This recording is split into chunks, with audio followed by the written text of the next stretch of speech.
Kevin McCarthy defends Representative Lauren Boebert after anti-Muslim remark, downplays House infighting.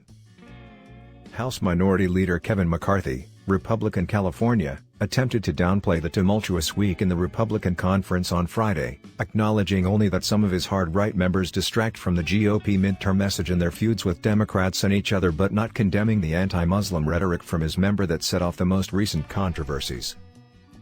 "It's things we would not want to deal with," he said of the controversies over the last few weeks surrounding comments and social media posts from Reps. Lauren Boebert of Colorado, Marjorie Taylor Greene of Georgia and Paul Gosar of Arizona. "It's distracting from things the American people want to focus on, stopping inflation, gas prices and others," he said. "It's distracting from things the American people want to focus on, stopping inflation, gas prices and others."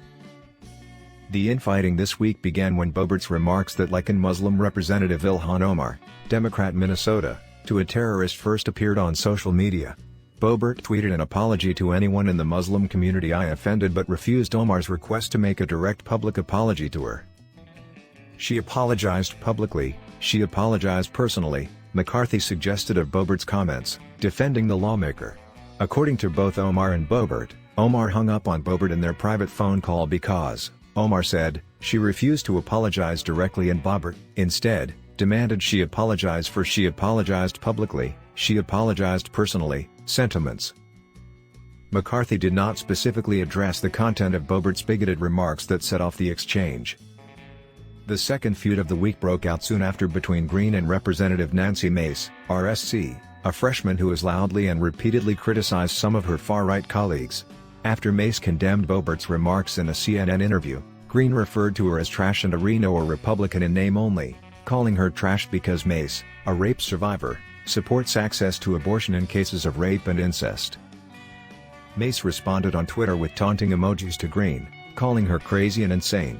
The feud continued even after McCarthy met with both women in private. Greene claimed to have spoken with former President Donald Trump about supporting a primary challenger against Mace next year. The escalating series of attacks left moderate Republicans grumbling and worried that McCarthy's refusal to publicly condemn his far-right members' antics could further embolden them and inject more chaos into the midterms and hurt Republicans' increasingly likely chances of taking the House next year. McCarthy, who needs to keep both wings of his party happy to win the Speaker's gavel next year, had a different take. "We're going to be quite fine," he predicted brightly. McCarthy's press conference comes hours after more than 40 House Democrats called for Boebert to be removed from her committee assignments following her Islamophobic comments and incitement of anti-Muslim animus. "There must be consequences for vicious workplace harassment and abuse that creates an environment so unsafe for colleagues and staff that it invites death threats against them," said the statement from Congressional Progressive Caucus Chair Pramila Jayapal, Democrat Washington.